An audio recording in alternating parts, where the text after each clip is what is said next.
अध्याय में। कार्यक्रम पिछले 29 दिन से चल रहा है और आज इसका 30वां दिन है। दोस्तों, इस 30वें दिन में आज हमारे साथ पैनल में कुछ लोग हैं। मैं एक एक करके आपको उनसे परिचय करवाता हूं, फिर इस कार्यक्रम को आगे की तरफ लेके चलते हैं। हमारे साथ मधुबनी बिहार से सुनील कुमार हैं। सुनील कुमार जी, स्वागत है आपका। नमस्कार। प्रणाम प्रणाम सर। वहीं दूसरी तरफ हमारे साथ ओडिशा संबलपुर से सुरुति हैं। सुरुति, स्वागत है आपका। थैंक यू सर, नमस्कार। नमस्ते जी। वहीं झारखंड के सरायकला खरसवान से हमारे साथ अभी मुल्क हैं। स्वागत है आपका। नमस्कार सर। तो आज हमारे पैनल में लोग आ गए हैं। अब इस कार्यक्रम को आगे की तरफ लेके चलते हैं। कार्यक्रम को आगे की तरफ लेके चलने से पहले सर्वप्रथम मैं अपने सभी पैनलिस्ट को, सभी दर्शकों को, चाहे वो ग्लेस से हैं या बिना, जो ग्लेस से अलग भी हैं, आपको बहुत बहुत बधाई देता हूं कि आज ये कार्यक्रम का हमारा 30वां दिन है। 30 दिन हमने पूरे किए हैं इस कार्यक्रम के। आज हमारे ये एक बहुत बड़ी बात और बहुत बड़ा चमत्कार है। सेशन को आगे ले जाने से पहले, क्योंकि आज 30 दिन बहुत महत्वपूर्ण पूरे हुए हैं, जो मुझे सुन पा रहे हैं, मैं कहूंगा ये बात आप जन जन तक पहुंचाएं। खासतौर से जितने भी हमारे ग्लेस के डिस्ट्रीब्यूटर हैं उन सभी तक पहुंचाएं, और बाहर तो पहुंचाएं ही पहुंचाएं। दोस्तों, ये एक ऐसा कार्यक्रम है जिसके बारे में सर ने पहले भी कहा है, ये एक स्पिरिचुअल ज्ञान है, ये एक अध्यात्म का ज्ञान है। सर ने इससे पहले भी कहा और बोला है कि अगर हमें 3 घंटे की फिल्म देखनी हो तो हम आराम से देखते हैं। आजकल इंटरनेट का इस्तेमाल लोग बखूबी कर रहा है।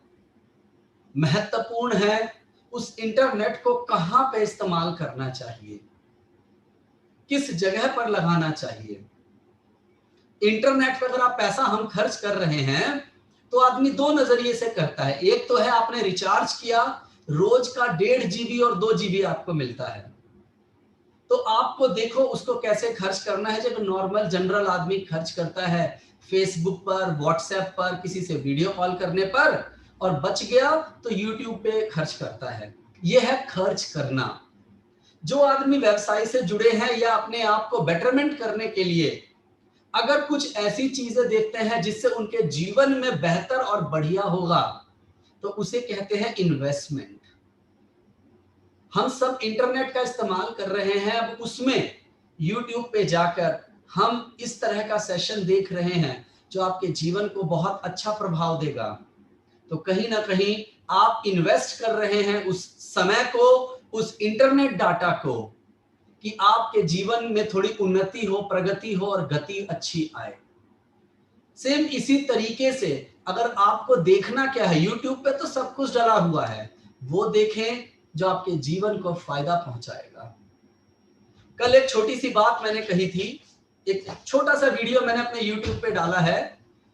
एक स्लोगन था दोस्तों कि आपके जो दुश्मन हैं वो शायद आपको उतना नुकसान नहीं पहुंचा सकते हैं जितना आपके खराब विचार नुकसान पहुंचा सकते हैं।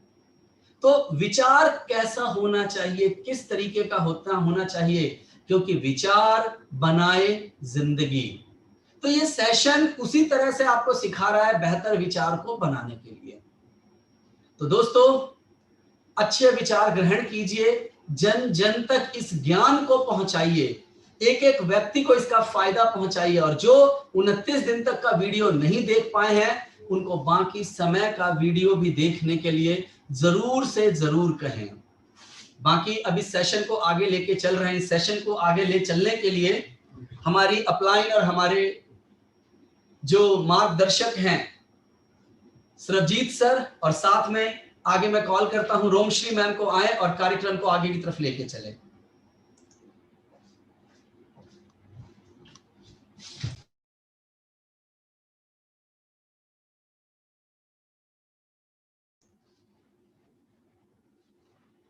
आप सभी को मेरा नमस्कार। उसके साथ साथ वो सभी साथी जो हमें यूट्यूब पे भी देख रहे हैं, उन सबको भी मेरा सादर प्रणाम। जय गैलवे, जय भारत। आज मैं देख पा रहा हूँ होमश्री जी हैं हमारे साथ में, सुनील जी हैं, अभिमलिक तोपनो जी हैं और सुरति जी हैं। बहुत खूब, बहुत सुंदर, बहुत अच्छा लग रहा है आप सब लोगों को देखकर। और इस कार्यक्रम को आगे लेके चलने के लिए मैं रोमश्री जी से रिक्वेस्ट करूंगा कि इस प्रोग्राम को आगे बढ़ाएं। ओवर टू यू रोमश्री जी।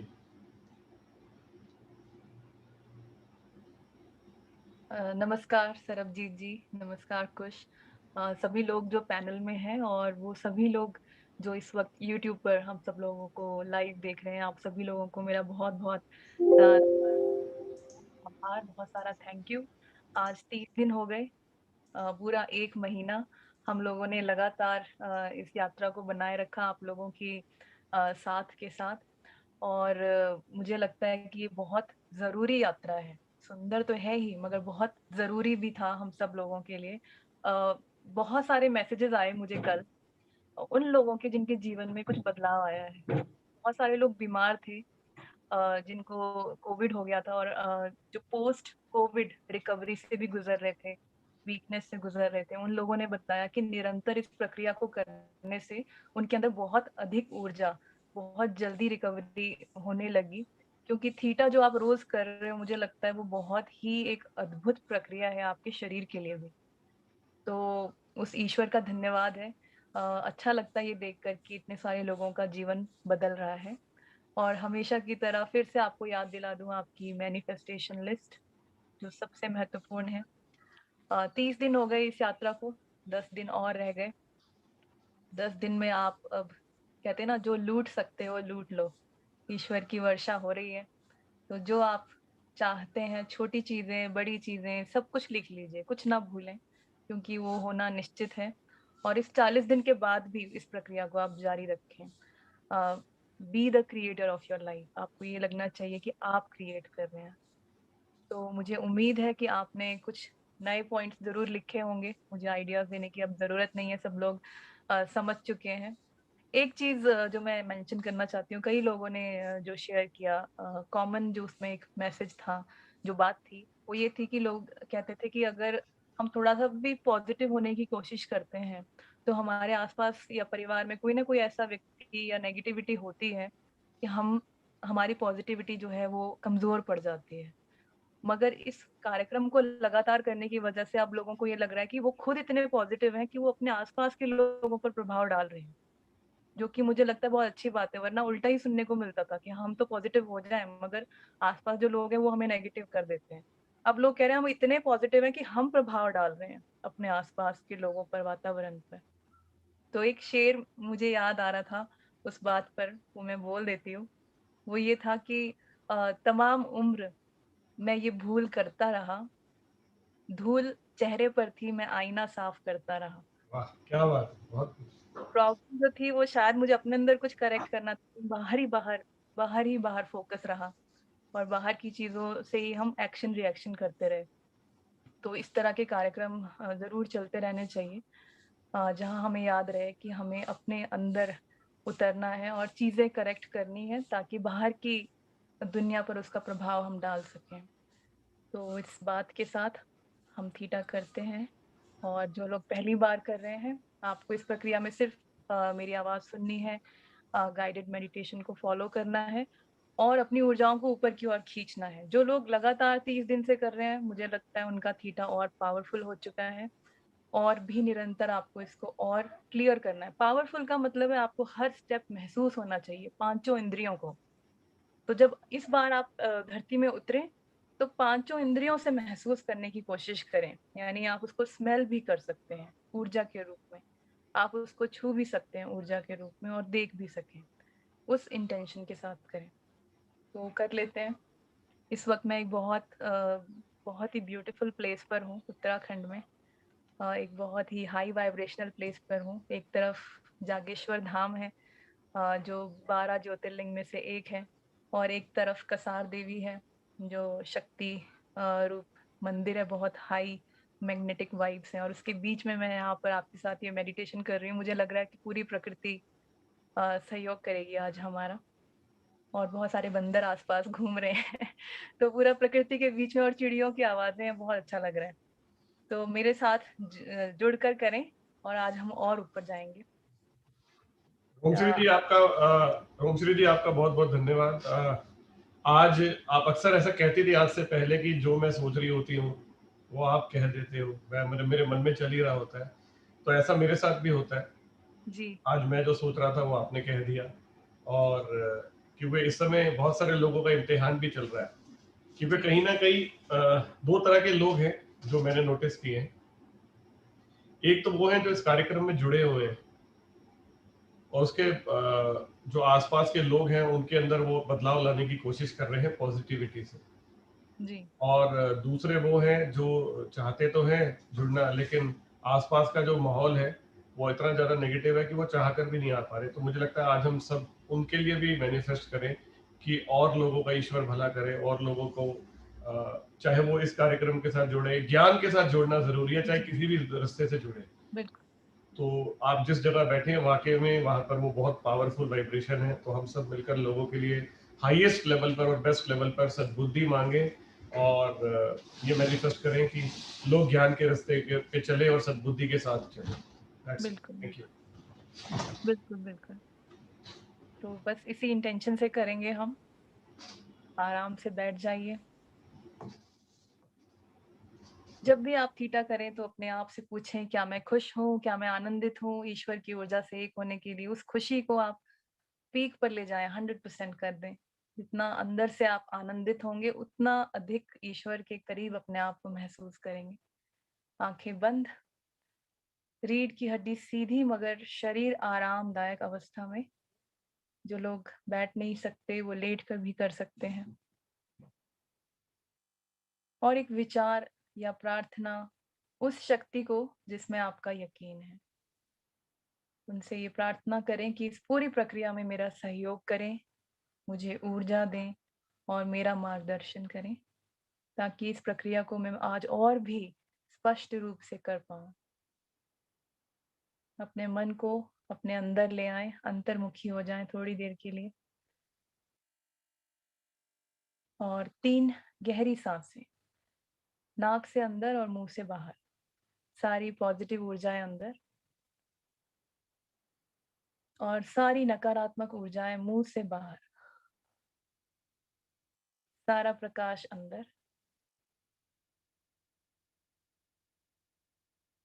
और सारा अंधकार बाहर।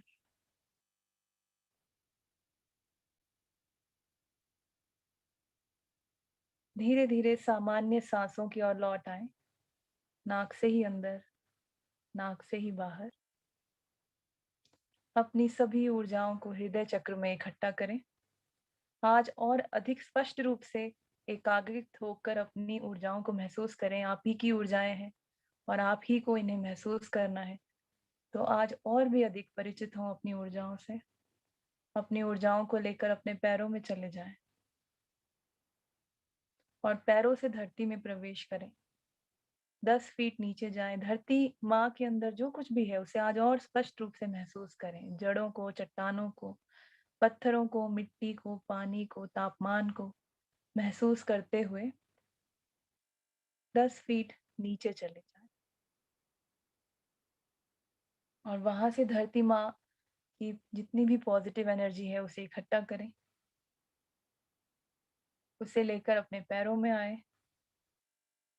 और पैरों से बांटते हुए पूरे शरीर से गुजरें।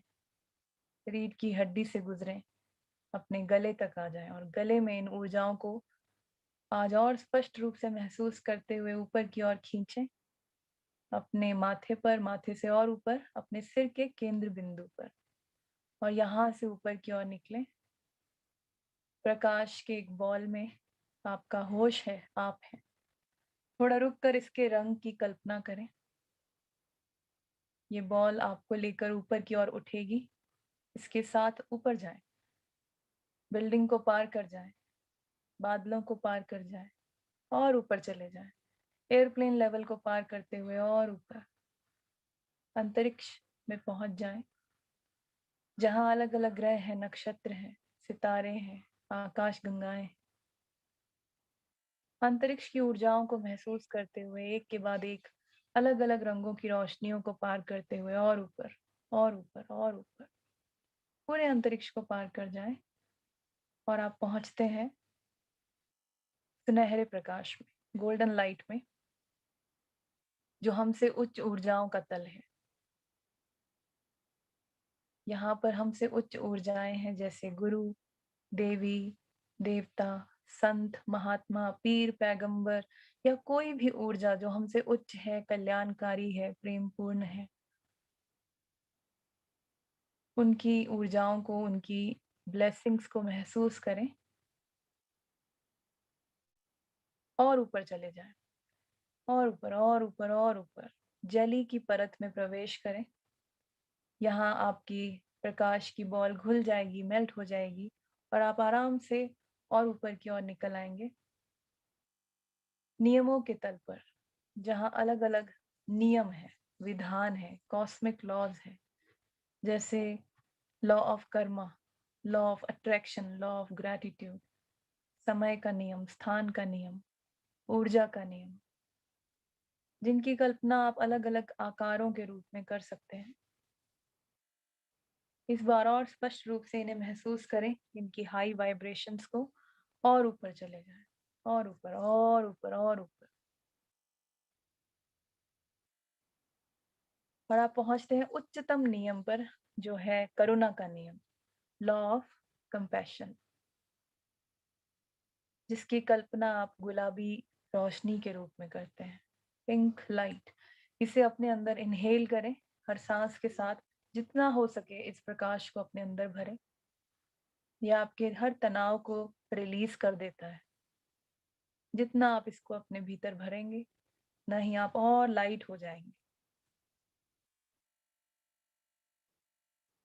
और ये आपको आराम से और ऊपर की ओर धकेलता है, उस द्वार की ओर जो ईश्वर के तल की ओर खुलता है। पहले आपका सिर और फिर बाकी का शरीर प्रवेश करें व्हाइट लाइट में। ईश्वर के तल पर कोई आकार नहीं है, सिर्फ और सिर्फ सफेद रोशनी है। जितना हो सके और ऊपर जाए व्हाइट लाइट में। इस बार और ऊपर, ईश्वर से कहें इस बार मुझे और ऊपर ले जाए। ईश्वर की रोशनी में एक एक अणु जैसे एक हो रहा है उस ऊर्जा में, ऐसा महसूस करें। इस ऊर्जा को आप कुछ भी कह सकते हैं, ईश्वर, अल्लाह, गॉड, क्रिएटर, या वो ऊर्जा जिससे सब कुछ बना है, उसमें एक हो जाए, जैसे नदी सागर में एक हो जाती है। इस भाव को महसूस करें, एक होने के भाव को। और यहाँ पर हम प्रार्थना करेंगे, कमांड क्रिएट करेंगे उन लोगों के लिए जो किसी भी प्रकार की कष्ट में है, शरीर में है या शरीर में नहीं है, और आपके जीवन से डायरेक्टली या इनडायरेक्टली जुड़े हुए हैं। तो आप मेरे साथ मन में दोहराएं, ईश्वर, मैं और आप एक हैं, कोई अलगाव नहीं है। ईश्वर, ये आदेश है या ये प्रार्थना है कि जितने भी लोग मेरे जीवन से डायरेक्टली या इनडायरेक्टली जुड़े हैं, शरीर में है या शरीर में नहीं है, और किसी भी प्रकार के कष्ट से गुजर रहे हैं, उन सबको बेशर्त प्रेम भेजते हैं, सबसे उच्चतम और सबसे बेहतर तरीके से। धन्यवाद क्रिएटर, ये हो गया, ये हो गया, ये हो गया। क्रिएटर, मुझे दिखाओ। कल्पना करें एक विशाल प्रकाश के बॉल की, जो प्रतीक है आपके जीवन का। इस बॉल में आप प्रवेश करें और दृष्टा हो जाएं, दर्शक। इस बॉल में स्वयं आप भी हैं, आपका परिवार, आपके सगे संबंधी, मित्र, स्टाफ, टीम, आपके घर, ऑफिस, और वो सभी लोग जो डायरेक्टली या इनडायरेक्टली आपसे जुड़े हैं। ईश्वर से वार्तालाप कर सकते हैं, पूछ सकते हैं, ईश्वर मुझे बताएं कैसे ये प्रकाश जा रहा है, किस किस के भीतर उतर रहा है, कौन कौन स्वस्थ हो रहा है। तो थोड़ी देर के लिए आप मेरी आवाज नहीं सुनेंगे, आप दृष्टा रूप से इस पूरी प्रक्रिया को विटनेस करेंगे, महसूस करेंगे।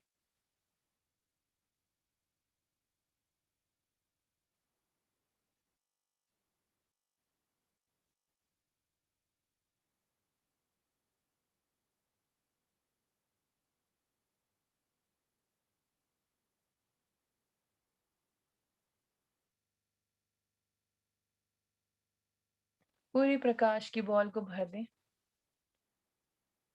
इसमें आपका गांव, शहर, राज्य, देश, वो सब कुछ आ गया, जहां तक भी ये प्रकाश आज आपके माध्यम से पहुंचना है। आराम से उस बॉल से बाहर निकलें और ईश्वर के तल पर आए। ईश्वर का धन्यवाद दें इस प्रक्रिया के लिए और वहां अपने आप को शुद्ध करें, स्नान करें ईश्वर के प्रकाश में, ताकि कोई और ऊर्जा ना रह जाए, सिर्फ और सिर्फ ईश्वर की ऊर्जा आपके अंदर। और अब एक कमांड अपने लिए, अपने जीवन के लिए हम क्रिएट करेंगे और इस कमांड को आप मेरे साथ साथ दोहराएंगे, एक एक शब्द को। तो आप कहें, मैं ईश्वर के प्रकाश को साक्षी मानकर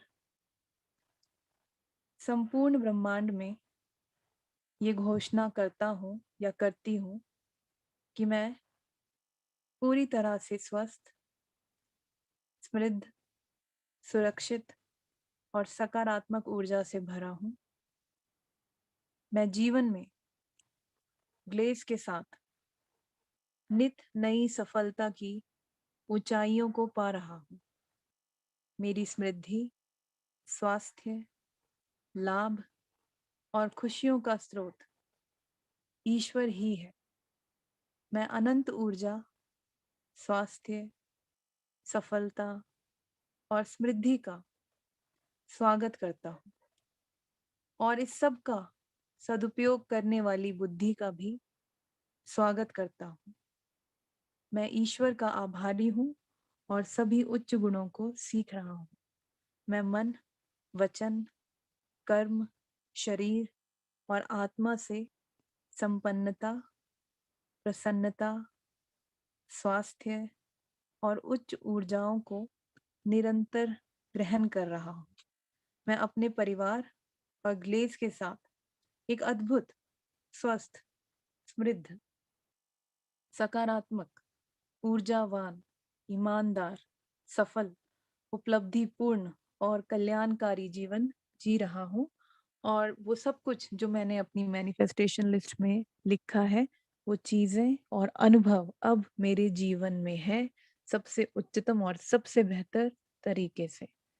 धन्यवाद क्रिएटर, ये हो चुका है, ये हो चुका है, ये हो चुका है। क्रिएटर मुझे दिखाएं और उस तल पर, ईश्वर के तल पर साक्षी हो जाए, निष्ठा हो जाए और वहां इन सभी अनुभवों को ऐसे जिए मानो ये हो चुका है, आप वो सब प्राप्त कर चुके हैं। थोड़ी देर के लिए आप मेरी आवाज नहीं सुनेंगे, आप उस तल पर उस जीवन को ऐसे जिएंगे मानो आप सब प्राप्त कर चुके हैं, जहां आप सफल हैं, समृद्ध हैं, पॉजिटिव हैं।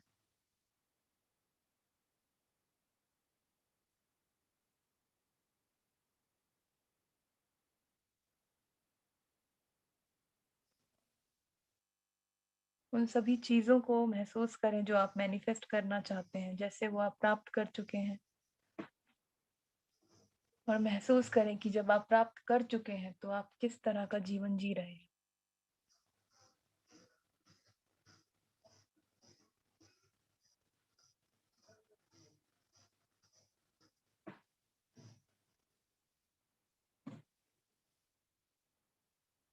उस जीवन में आपका आनंद का स्तर क्या है। और अब ईश्वर से कहें, उस जीवन में, इस सुंदर जीवन में मेरी सबसे महत्वपूर्ण संभावनाएं क्या है, क्या है जो मैं और उपलब्धि प्राप्त कर सकता हूँ या कर सकती हूँ। ईश्वर से कहें, ऐसी 3 मुख्य उपलब्धियां मुझे दिखाएं, आज मैं तैयार हूँ। मेरी पहली उपलब्धि क्या है उस जीवन में, क्या है जो मैं सबसे अधिक सफल रूप से करने वाला हूँ या करने वाली। तो उस दृश्य में प्रवेश करें अपने मन में और ईश्वर से लगातार पूछ सकते हैं, ईश्वर मुझे बताएं। अपने मन को पुश करें, एकाग्र करें और उस दृश्य में पहुंच जाएं। और जो कुछ महसूस हो रहा है उसे स्वीकार करें। जब आप स्वीकार करते हैं तो आपको और क्लियर महसूस होता है।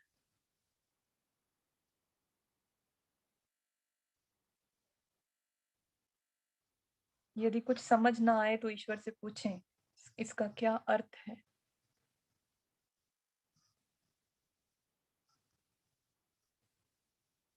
और अब ईश्वर से अपनी दूसरी उपलब्धि पूछें। ईश्वर, मेरी दूसरी उपलब्धि क्या है, मैं जानने के लिए तैयार हूँ। मुझे उस दृश्य में ले जाएं और उस दृश्य में पहुंचे और दृष्टा रूप से महसूस करें।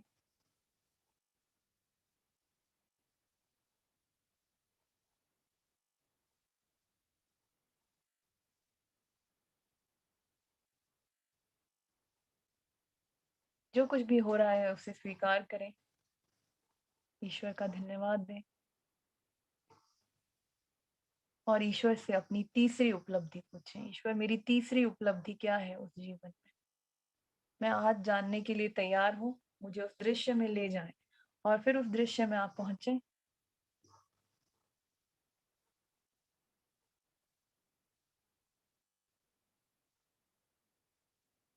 ईश्वर से लगातार पूछ सकते हैं, मैं कहाँ हूँ, ये क्या हो रहा है, इसका क्या अर्थ है, मुझे और क्लियर करें।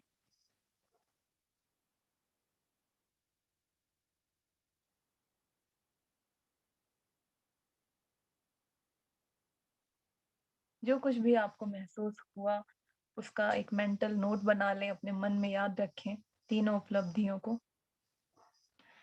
आप इसे डिजर्व करते हैं, आप इसके अधिकारी हैं, क्योंकि आपने इसकी दिशा में काम किया है और करेंगे। उन सभी लोगों का धन्यवाद करें जो इस तीनों उपलब्धियों में, उस जीवन में आपके साथ हैं, आपके सहयोगी हैं। ईश्वर का धन्यवाद। और इन सभी ऊर्जाओं को इकट्ठा करें और अपने मस्तिष्क में प्रवेश करें, अपने क्राउन से, सिर के मध्य बिंदु से। और जैसे लाइट स्विच ऑन करते हैं, ऐसे अपने दिमाग में, मस्तिष्क में लाइट स्विच ऑन करें और इन नई ऊर्जाओं को अपने मस्तिष्क तंत्र में फैलता हुआ महसूस करें। अपने सभी हार्मोन्स में, इम्यूनिटी में, अपने श्वसन तंत्र में, फेफड़ों में, हृदय में, लिवर, किडनी, पैनक्रियाज, शरीर के सभी अंगों में, ब्लड में, बोन्स में, हर एक कोशिका में, हर एक सेल में। और पैरों में पहुंच जाएं। पैरों से धरती में फिर से प्रवेश करें और धरती के अंदर जो कुछ है उसे फिर से महसूस करते हुए 10 फीट नीचे चले जाएं।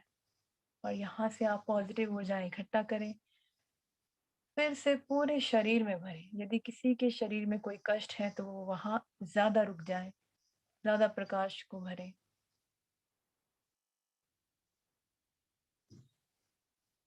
और ऊपर की ओर चले जाएं अपने सिर के मध्य बिंदु पर।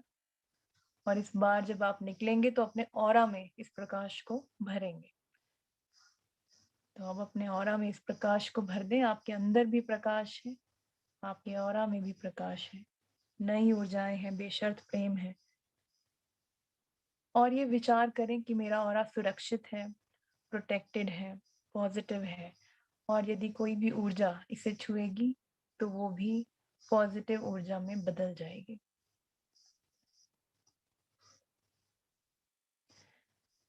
उन सभी दृश्य और अदृश्य शक्तियों का धन्यवाद जिनकी वजह से आज हम सब यहाँ पर हैं। और उस ईश्वर का धन्यवाद पूरे हृदय से। Thank you creator.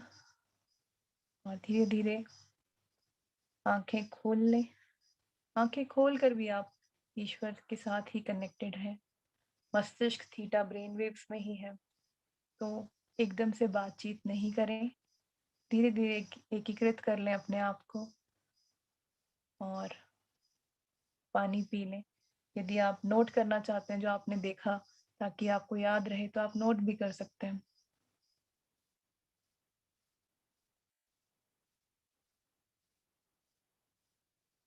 और हर रोज मैं कहती हूँ कि जब भी आप वापस आए तो एक तो ये बोलना ही, थोड़ा हम अपनी लैंग्वेज को चेंज कर सकते हैं। वापस नहीं, हम वही हैं, बस हम अपनी आंखें खोल लेते हैं। तो हमें इस अवस्था को नॉर्मलाइज करना है ताकि आप ये ना लगे आपको अरे वहां अच्छा लग रहा था, यहाँ पर भी अच्छा लगे और आप उसी अवस्था में रहें जीवन भर, ईश्वर से कनेक्टेड। और उम्मीद है कि सब लोगों का अच्छा हुआ होगा आज। और जो लोग पैनल में हैं वो अपने अनुभव जरूर शेयर करें। आप लोगों के अनुभव सुन के कई लोगों के मैसेज आते हैं जो कहते हैं हमें भी ऐसा ही हुआ, या आप लोग जब अपने इमोशंस के साथ बताते हो, बहुत सारे लोग अपने आप को रिलेट कर पाते हैं आप लोगों से, तो अच्छा लगता है आप लोगों के अनुभव सुनना। मैं मोबाइल पे तो मैं देख नहीं पा रही हूँ, तो जो भी बताना चाहें वो बता सकते हैं।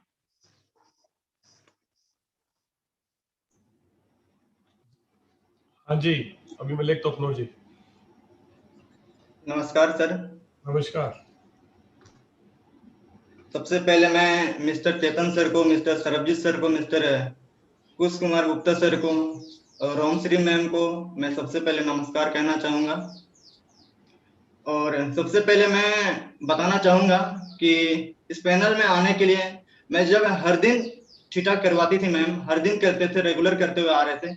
और जब हम ठीठा में रहते थे तो लगता था कि पैनल में मैं भी हूँ और मैं भी सर लोग के साथ में जुड़ा हुआ हूँ।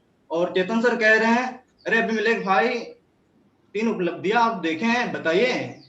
तो सर इस तरह से मैं मैनिफेस्ट किया करता था और वाकई में कल 2:30 से 3 बजे के बीच में हमारे star royal president mister Gauri Shankar Rawat sir का फोन आया और बोले कि कांग्रेचुलेशन अभिमलेख जी, आपका पैनलिस्ट में कल आप सिलेक्शन हो गए हैं, आप वहां पे कल के सेशन को अटेंड कर सकते हैं। तो सर सबसे पहले मेरा सीनियर डायरेक्टर सर आपका केशवारी सर को बहुत बहुत धन्यवाद देना चाहूंगा और गौरी सर को बहुत बहुत धन्यवाद देना चाहूंगा। और सर आज की जो 3 उपलब्धि हैं उसमें से सबसे पहले मैंने देखा सर कि ग्लेज में काम करके बहुत बड़ी इंसेप्टिव मैं लिया हुआ हूँ और वो इंसेप्टिव समथिंग 15 से 20 लाख का है। उसके बाद में हम लोग जितने झारखंड से हैं सारे लोग वहां पे गए हुए हैं और मेरे डाउनलाइंस भी है नीचे। उसके बाद में जब अरे अभिमलेख भाई आपकी शेयरिंग है, आपको शेयरिंग करनी है, तो मैं घबरा गया सर कैसे है। कोई बात नहीं, जिस तरह से आप रिहर्सल किए हैं उसी तरह से आपको करनी है। तो 1-2 शब्द शुरुआत में हम लड़खड़ा रहे थे, उसके बाद में जब बोलते गए उसके बाद तो मेरी शब्द रुक ही नहीं रही थी। और उसके बाद में बहुत सारे लोग, जो इंसेप्टिव मेरा आया था उसके बाद में बहुत सारे लोग तालियां बजा रहे थे, ये बहुत अच्छा लगा और ये पहला मेरा उपलब्धि था। और दूसरी यह है कि मैं ऐसे एक गांव से बिलोंग करता हूं सर कि जहां पे गाड़ियां जाने के लिए बहुत दिक्कत होती है, बहुत समस्या होती है। तो मैं अपना गांव में लोगों को प्रोत्साहित कर रहा हूं कि हम लोग पेड़ पौधा लगाएंगे और अपने गांव में लगा के हम लोग शहर में जहां भी बसेंगे वहां पे पेड़ पौधा हम लोग लगाएंगे और एक टीम बनाएंगे। टीम बनाने के बाद हम लोग हर जगह पे जहाँ पे स्पेस होगी, जगह होगी, वहां पे हम लोग पेड़ पौधा लगाएंगे। इस तरह से टीम बना के हम सारे लोग पेड़ पौधा लगा रहे हैं सर। इस तरह से दूसरी उपलब्धियां देखें। और तीसरी यह है सर कि मैं अपनी मम्मी पापा को अदर स्टेट और अदर कंट्री में घुमाने के लिए ले जा रहा हूँ, यानी कि तीर्थ यात्रा के लिए मैं ले जा रहा हूँ। और बहुत अच्छा लगता है सर जब मम्मी पापा को हम लेके जा रहे हैं, क्योंकि घर का सर एकलौता बेटे हैं और मम्मी पापा को अलग अलग जगह ले जा रहे हैं और उसके बाद में फिर बहुत खुशी फील हो रही है मम्मी और पापा को सर। तो सर आज की 3 उपलब्धियां यही थी सर। बहुत बहुत धन्यवाद सर। बहुत सुंदर अभिमलेख जी, बहुत अच्छा लगा आपसे बात करके, आपको सुनकर। आपने जो उपलब्धि बोली उसमें वही ज्ञान है जो चेतन सर से हम सब लोगों को मिला है, जिसमें कि आप स्वार्थ, जहां 20 लाख के चेक की बात हो रही है, वहीं उसके साथ परमार्थ की बात हो रही है, जिसके अंदर की आप पेड़ पौधे लगाने की बात कर रहे हैं और अकेले नहीं है, उस पे भी आपने अपने साथ टीम ली हुई है।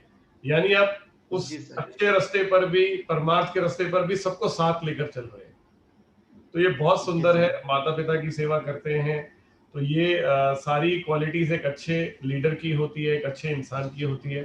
और मैं तो शुरू से ही एक वाली बात को बहुत स्ट्रांगली मानता हूँ कि जीवन में आप कुछ भी करें, कोई भी बिजनेस करें, किसी भी जॉब में रहें, जहां पर भी हो, सबसे पहले आपका एक अच्छा इंसान होना जरूरी है।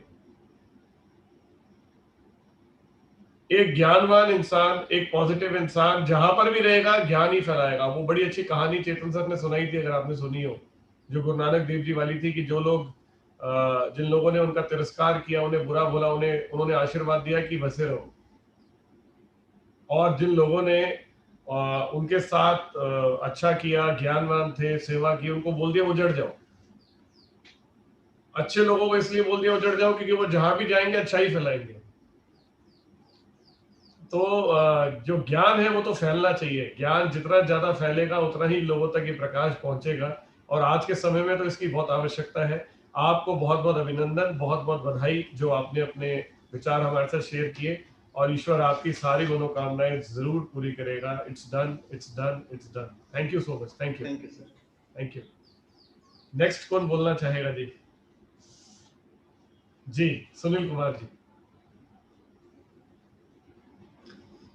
जी, सबसे पहले सर प्रणाम। सबसे पहले मैं सर चेतन सर को प्रणाम करना चाहता हूँ, सर संजीव सर को और सरबजीत सर को, और साथ में कुछ सर है और साथ में रोमश्री मैडम है, तो चरण स्पर्श करना चाहता हूँ।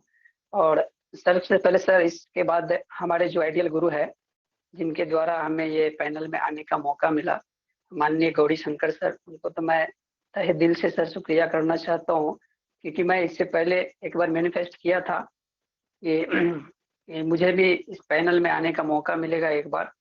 तो सर को मैंने एक बार मैसेज दिया था, लेकिन जब मेडिटेशन कर रहा था तो मुझे ऐसा लगा कि मैं पैनल में आ चुका हूँ। तो सर कल शाम को मेरे पास सर का फोन आया और सर ने बताया कि सुनील कांग्रेचुलेसन, तुम पैनल में आ चुके हो। सर मैं तो खुशी से समा नहीं पा रहा था, मतलब इतना खुश हो गया कि जैसे लगा कि हमें भगवान से मिलने का मौका मिल गया। सर बहुत बहुत धन्यवाद करना चाहता हूँ। और हमारे माननीय चेतन सर और सब डायरेक्टर सब लोग हैं, इतने बड़े प्रोग्राम चला रहे हैं, लाखों लोगों का जीवन सफल हो गया है इस प्रोग्राम से। तो सर मेरा जो 3 उपलब्धि है आज का, मैंने सबसे पहला ये देखा कि हम अपने पूरे टीम के साथ, मेरा टीम सब लोगों को मिल के, और बहुत बड़ा सर फंक्शन है, उस फंक्शन में हम लोगों को सम्मानित किया जा रहा है। उसमें मेरे डाउनलाइन लोग मुझे कांधे पे उठा लिया है, पूरा एकदम झूम रहा है, सब लोग तालियां बजा रहे हैं।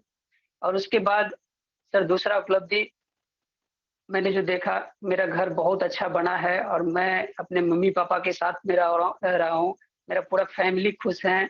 और मतलब कहीं प्लानिंग बना रहे हम लोग कि घूमने जाएंगे, इस प्रकार से प्लानिंग बना रहे हैं पूरा फैमिली के साथ।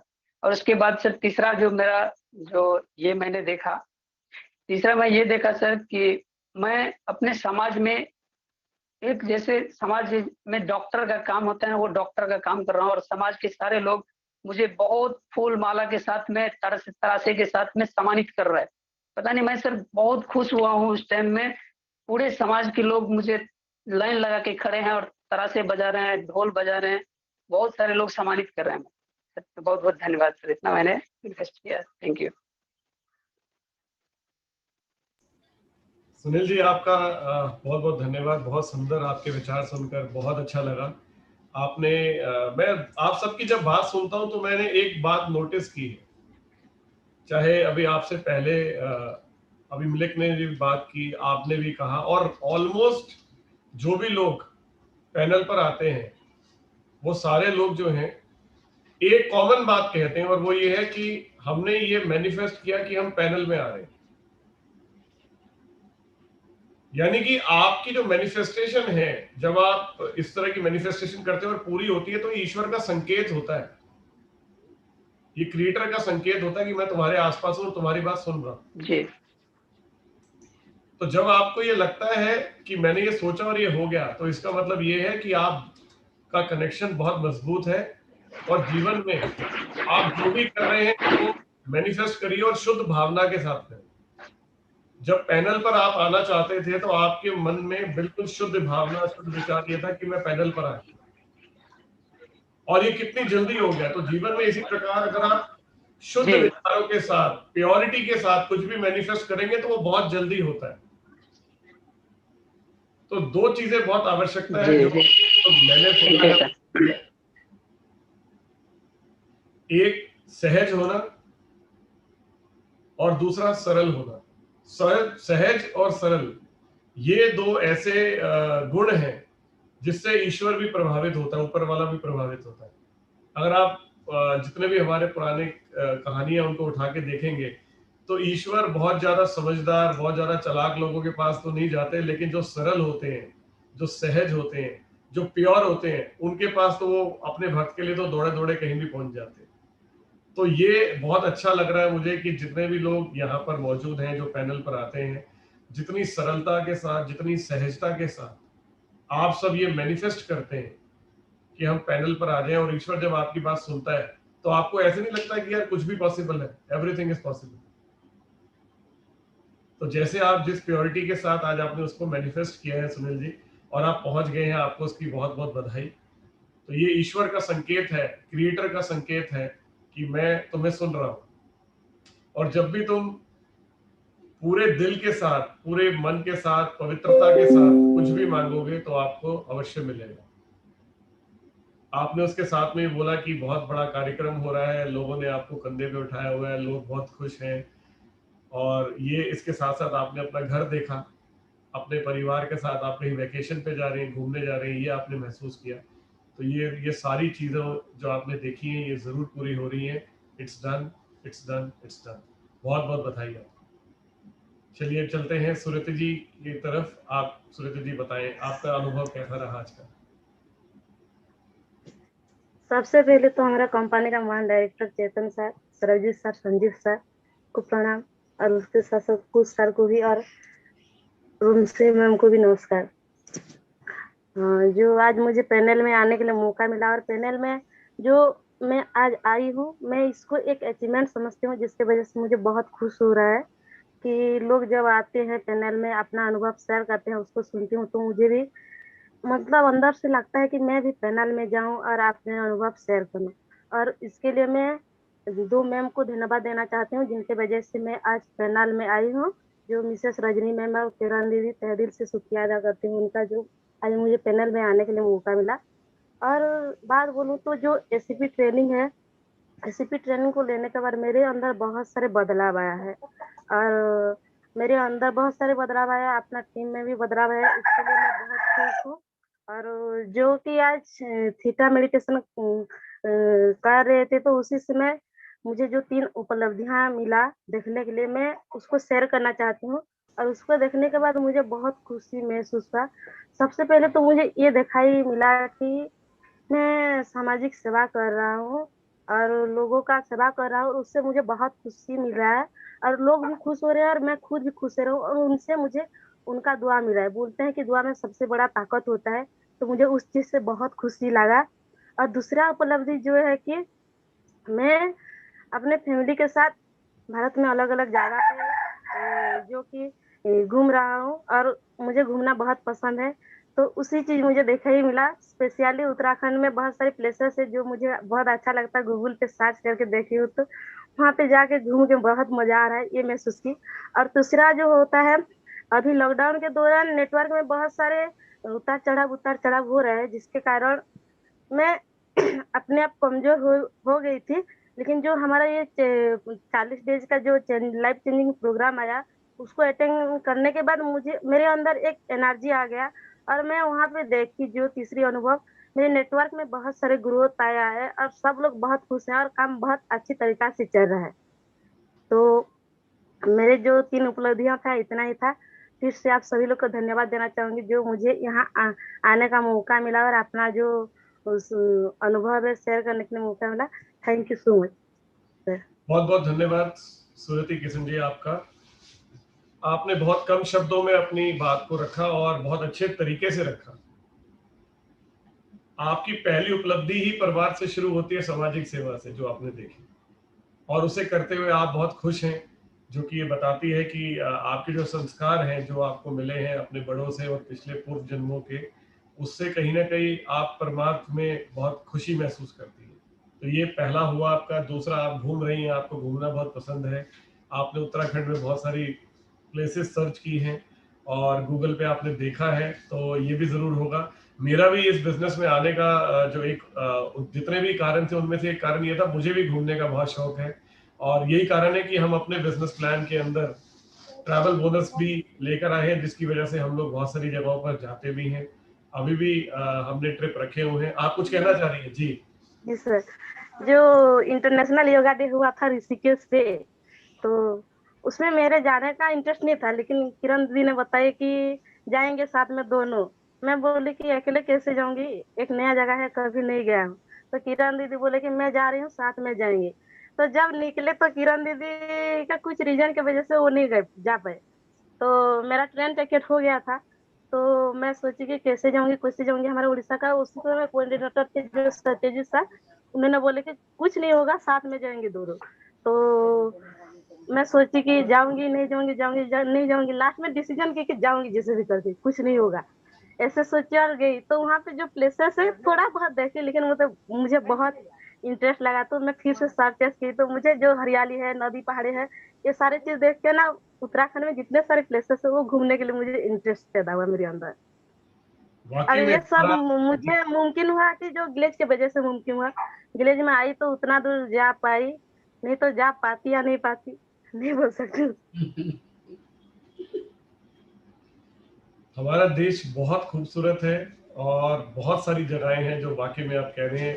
पूरे दुनिया भर से, विदेशों से लोग यहाँ दो चीज़ों के लिए आते हैं। एक तो आध्यात्मिक ट्रैवल के लिए, अध्यात्म जानने के लिए, सीखने के लिए। आपको जानकर सबको बड़ी हैरानगी होगी कि जिन जिन जगहों की आप बात कर रहे हैं, ऋषिकेश है, उत्तराखंड है, वहाँ पर लाखों फॉरेनर्स आते हैं और वहाँ आके तप करते हैं, योगा सीखते हैं। और हमारे यहाँ से बहुत सारे ज्ञान जो है लोग लेकर गए हैं और बाहर विदेशों में उन्होंने फैलाया है। तो हमारी जो भूमि है भारत की, ये देश है हमारा भारत, ये वाकई में मुझे लगता है कि हम सब लोगों को इस बात पे गर्व होना चाहिए कि हम लोग इस देश में पैदा हुए, इस मिट्टी में पैदा हुए, जहां पर कि आपने रामायण देखी, जहां आपने महाभारत देखी, जहां बहुत बड़े बड़े संत देखे जिसको कि पूरी दुनिया मानती है, और ऑलमोस्ट सबका जो जन्म है वो भारत का ही है। तो ये भी हमारे पूर्व जन्म के कहीं ना कहीं संस्कार है जो हम इस देश में पैदा हुए। एंड हम सबको इस बात पे गर्व होना चाहिए कि हम सब भारतीय हैं। और ईश्वर आपकी ये मनोकामना जरूर पूरी करे। आप बहुत सारी जगहों पर घूमें जहां आप रहते हैं। उड़ीसा भी बहुत खूबसूरत है। उड़ीसा के साथ साथ उत्तराखंड आपने बताया, और बहुत सारी जगहें हैं। तो आप जरूर ट्रैवल करें, खूब तरक्की करें, यही मेरी शुभकामनाएं हैं आपके लिए। अब दोस्तों, जैसे मैंने आपसे कहा था कि चेतन सर मौजूद होंगे, तो आज भी एक चैलेंज जरूर है, लेकिन मुझे लगता है कि जो उनकी वाइब्रेशंस है वो हम सब लोगों तक जरूर पहुंचनी चाहिए। पिछले जो कार्यक्रम रहे हैं उसमें उन्होंने हमसे बहुत सुंदर, बहुत अच्छी बात की है, और आज भी उनकी मौजूदगी वीडियो के माध्यम से हमारे साथ है।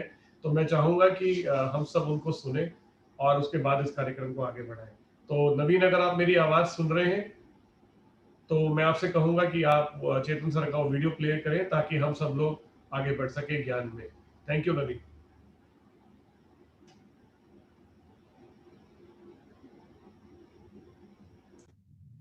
कर्म योग में स्वधर्म का सबसे बड़ा रोल है।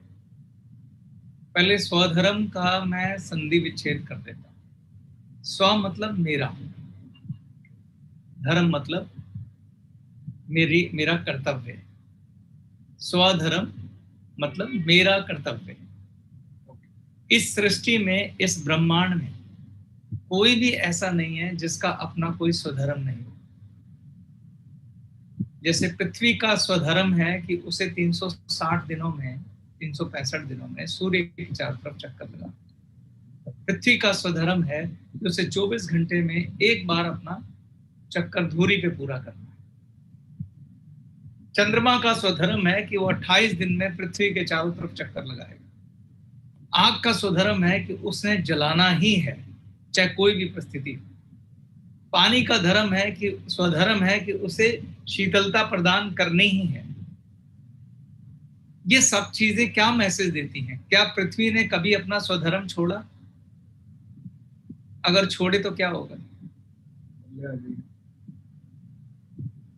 तो आपको प्रकृति एक मैसेज देती है कि आपका जो स्वधर्म है आपको उसे छोड़ना नहीं, और आपका स्वधर्म है उसी में रहना है, किसी दूसरे के स्वधर्म में नहीं जाना है।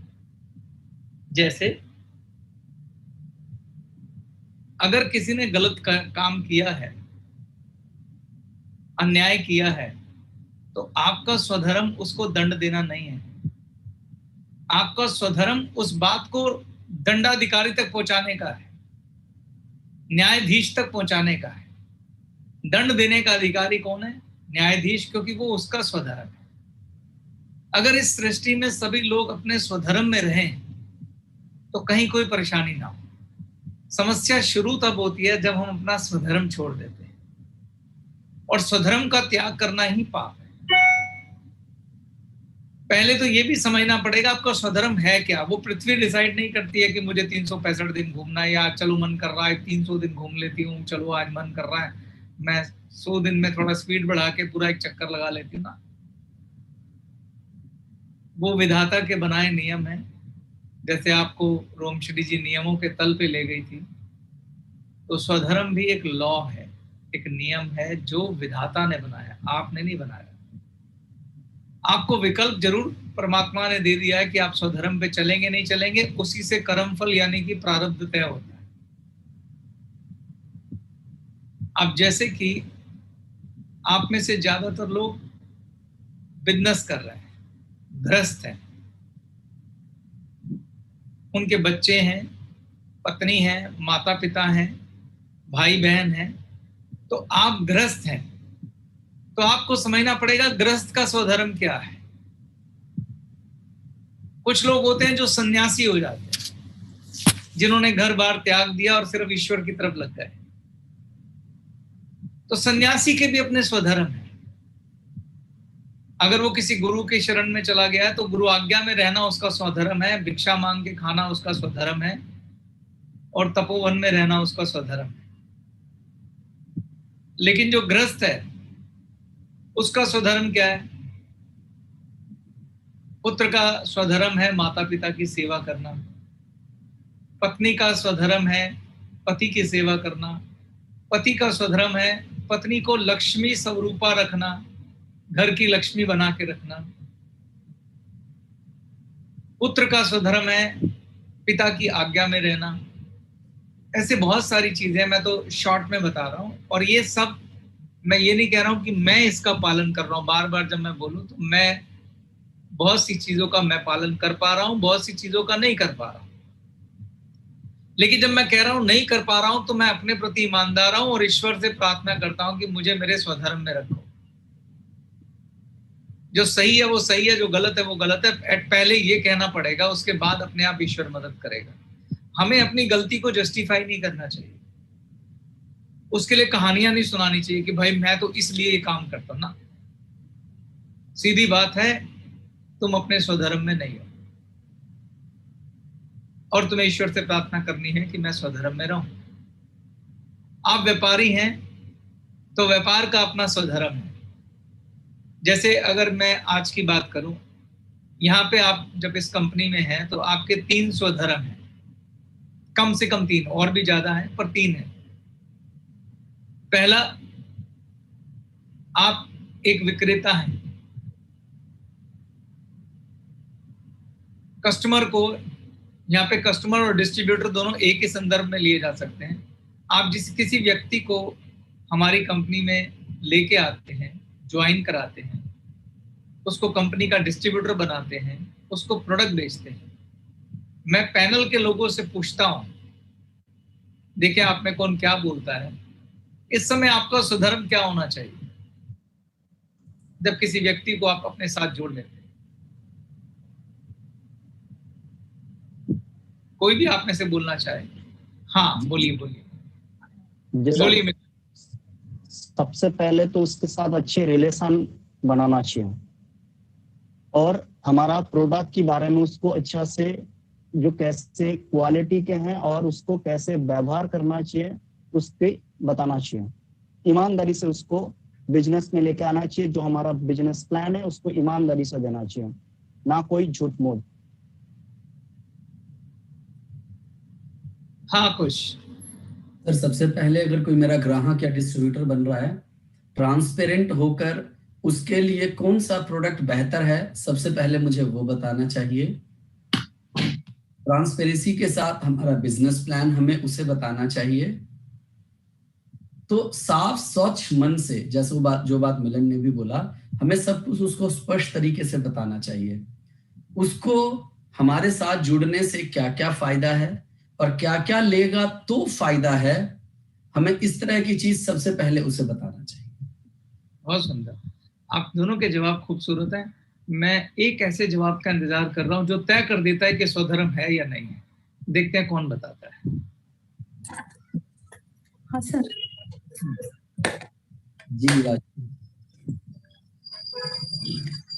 हाँ सर, सबसे पहले उसकी पहचान होनी चाहिए। सबसे पहले वो किस तरह से बात कर रहा है, वो किस तरह से बात कर रही है, उसके हिसाब से हमें सब कुछ उसको बताना चाहिए। बिजनेस प्लान हो या प्रोडक्ट के बारे में हो, उसका सबसे पहले उसका स्वभाव जानना चाहिए, वो किस तरह का है। खूबसूरत, बहुत अच्छी बात। और प्रेम सर। हाँ बोलिए प्रेम। सर, हमें पहले तो व्यक्ति से एक अच्छा हमारा रिश्ता तो होता ही है, फिर हम उससे के बारे में जानकारी लेके पहले उनकी आर्थिक स्थिति और जरूरतों के बारे में, पारिवारिक के बारे जानकारी हम लेंगे, तो हमें उनके जीवन में इस बिजनेस को करने की वजह भी समझ में आ जाएगी। ये बिजनेस कर सकता है, किस प्रकार क्यों कर सकता है।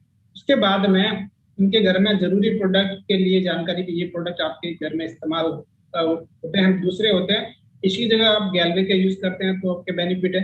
दूसरी बात है कि उनको जैसे मान लीजिए जिनको रिजल्ट मिल रहा है और उनके घर पे किसी की आवश्यकता है, उसका उपयोग और उसके फायदे बताकर उसे प्रोडक्ट दे सकते हैं, ताकि जब उसे संतुष्टि मिलेगी, रिजल्ट मिलेगा, तो और बेहतर तरीके से बिजनेस को करेगा। ओके, अब मेरी बारी। अब मैं आपको कुछ कहना चाहता हूँ। जो मैं अब बताने जा रहा हूँ वो एक ऐसा तरीका है कि जो आपको ना प्रश्न पूछने आपसे, अपने आप से, कि जो मैं कर रहा हूँ क्या ये मेरा स्वधर्म है। स्वधर्म को समझने को आप बिना कर्म योग के समझ नहीं सकते। स्वधर्म का मतलब है निष्काम भाव से किया हुआ कार्य और मन में ये विचार रहना कि मैं ईश्वर का काम कर रहा हूं और फल की मुझे कोई इच्छा नहीं है, वो अपने आप तय करेगा। अगर उसने मुझे डिसाइड किया राजा बनाना है तो बनाएगा, रंग बनाना है तो बनाएगा। जो मेरे लिए सबसे अच्छा और सबसे ऊंचा है वो अपने आप करेगा, मुझे कोई उसमें इच्छा नहीं रखनी।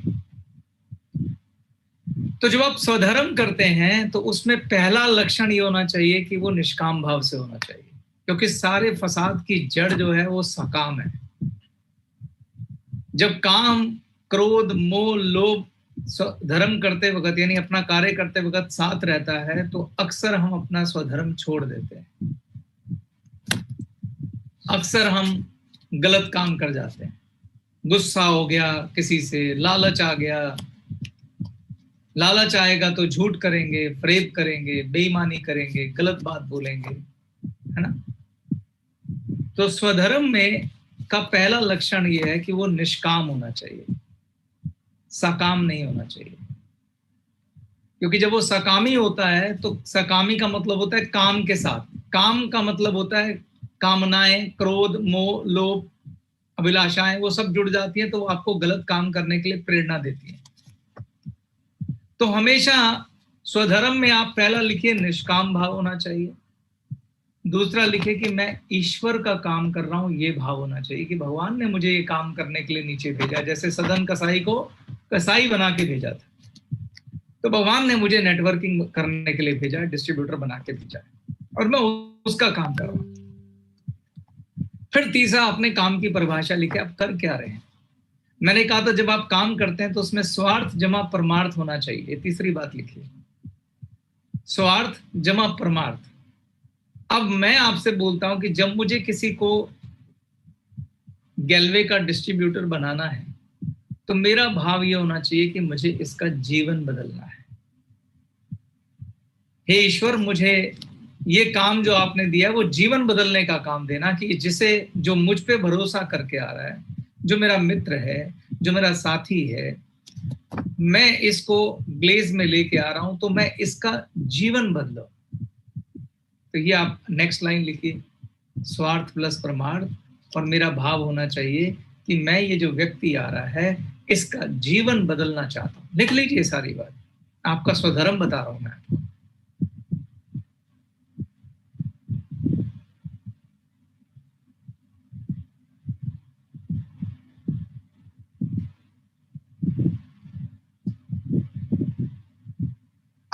जीवन कौन बदल सकता है?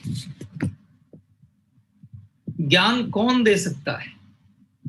सिखा कौन सकता है? जीवन बदलने के लिए सिखाना पड़ेगा। तो कौन जीवन बदल सकता है? अगर आप किसी को जल पिलाना चाहते तो आपके हाथ में जल होना चाहिए कि नहीं होना चाहिए? होना चाहिए सर। तो पहले हमें खुद पे काम करना पड़ेगा, तभी हम किसी का बदल सकते हैं। Yes sir. तो इसलिए आपको सारा ट्रेनिंग एजुकेशन लेना ग्लेज का, वो आपका पहला स्वधर्म है कि पूरा ग्लेज का ट्रेनिंग एजुकेशन सब लूंगा, ये मेरा स्वधर्म है, किसी को भी सिखाने से पहले, बुलाने से पहले, ताकि मैं अज्ञानता में किसी के साथ गलत ना कर दूं। और जब मैं ग्लेज का ट्रेनिंग लूंगा तो उसके आगे एक और वर्ड लिख लेना, शुद्ध ट्रेनिंग लूंगा। शुद्ध शुद्ध ज्ञान लेना बहुत जरूरी है। ग्लेज का शुद्ध ट्रेनिंग लूंगा। क्यों बोल रहा हूं मैं ऐसा? क्योंकि हो सकता है कोई ऐसा हो जो ट्रेनिंग दे रहा हो मगर वो स्वधर्म में ना हो, वो सकामी हो और आपको अपने फायदे के लिए गलत ट्रेनिंग दे रहा हो। तो ये निश्चित करना कि आपके पास शुद्ध जल आया है, शुद्ध ट्रेनिंग आया, ये आपका काम है। नहीं तो आप अशुद्ध जल लेंगे, खुद भी अशुद्ध पिएंगे, आगे भी अशुद्ध पिलाएंगे, तो आपसे अधर्म हो जाएगा।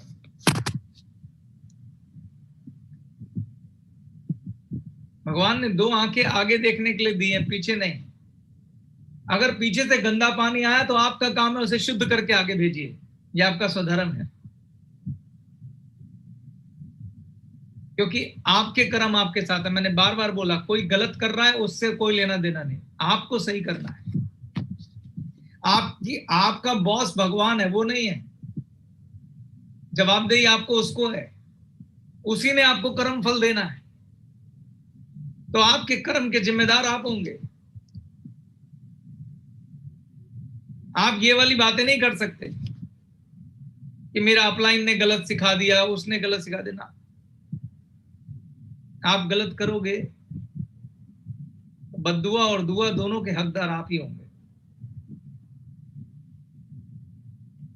तो इसलिए लिखिए कि सबसे पहले मैं शुद्ध ट्रेनिंग लूंगा और खुद को एक ट्रेन डिस्ट्रीब्यूटर बनने के बाद, क्योंकि मेरे को ड्यूटी क्या मिली है, मैं ग्लेज का डिस्ट्रीब्यूटर हूं, तो जो ड्यूटी मिली है वो वैसे ही की जाएगी जैसे कंपनी ने बोली है। अपने लालच में, अपने उसमें कोई अधर्म नहीं करूंगा। उसके बाद जिस व्यक्ति को आप बुला रहे हैं, जिसको ला रहे हैं, अब उसके प्रति आपका स्वधर्म क्या है? आपके पास शुद्ध जल आ गया, सही ट्रेनिंग आ गई, सही ज्ञान आ गया। अब जो कुछ ने आपको बोला, पूरी पारदर्शिता के साथ उसको हमें पूरा प्लान बताना है। कोई झूठ नहीं, कोई फरेब नहीं, कोई गलत बात नहीं। जो यथार्थ और सत्य है वो उसे बताइए। चाहे जो मेहनत होनी है वो भी बताइए, जो बिजनेस प्लान है वो भी बताइए, और उसको भी उस शुद्ध ट्रेनिंग का ज्ञान कराइए जो आपने की है।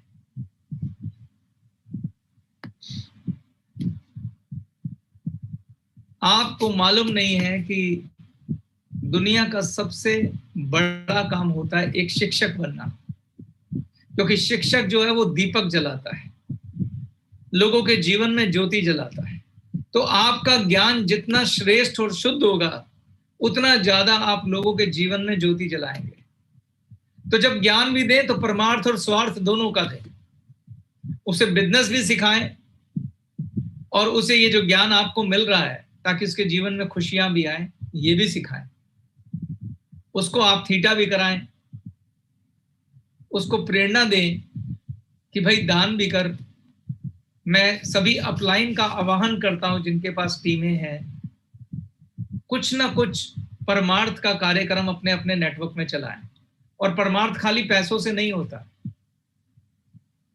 परमार्थ किसी भी तरीके से हो सकता है। परमार्थ सेवा है,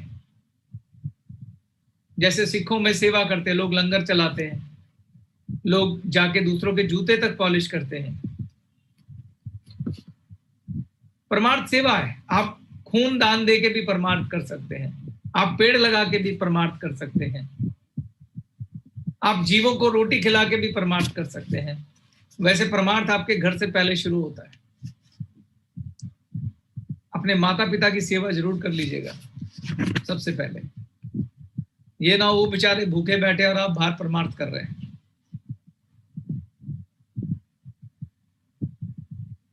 आपका कोई भाई और आपकी कोई बहन भूखी बैठी है और आप बाहर परमार्थ कर रहे हैं।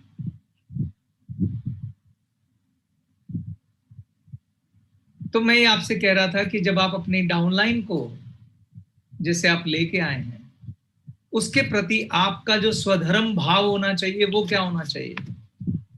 अगर मैं कहूं निष्काम स्वधर्म भाव डाउनलाइन के लिए क्या होना चाहिए, ये प्रश्न है मेरा। निष्काम स्वधर्म भाव डाउनलाइन के लिए क्या होना चाहिए? कौन जवाब देगा आप में से?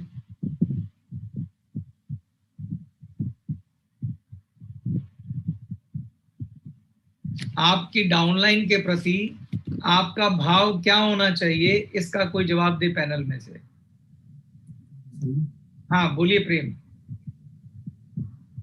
ने सही जानकारी देके अपने जिस प्रकार से पहले तो हमें खुद को अपने आप को तैयार करना, ट्रेंड करना है, और उसके बाद में उससे भी सही जानकारी देके एक सफल इंसान बनाना, जिस प्रकार से हम जहाँ तक पहुंचे उनसे वहां तक पहुंचना।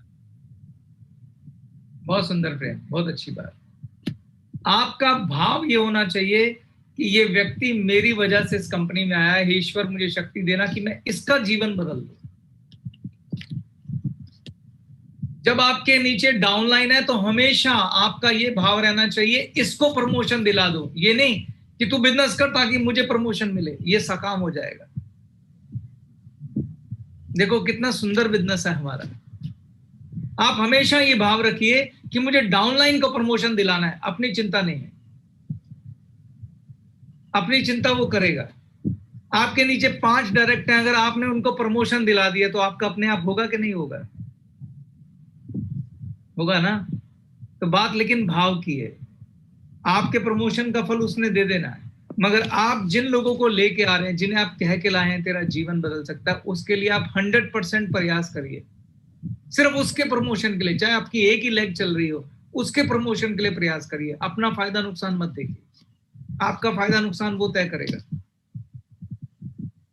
ये आपका स्वधर्म है, क्योंकि कोई आपकी वजह से यहां आया है, कोई आपके कहने से इस कंपनी में आया है, कोई दोस्त, कोई मित्र, कोई साथी जिसने आप पे भरोसा किया वो आया है। तो आपका स्वधर्म बनता है कि पहले उसके बारे में सोचें, अपने बारे में नहीं। अपने बारे में अपने आप सूझ जाएगा।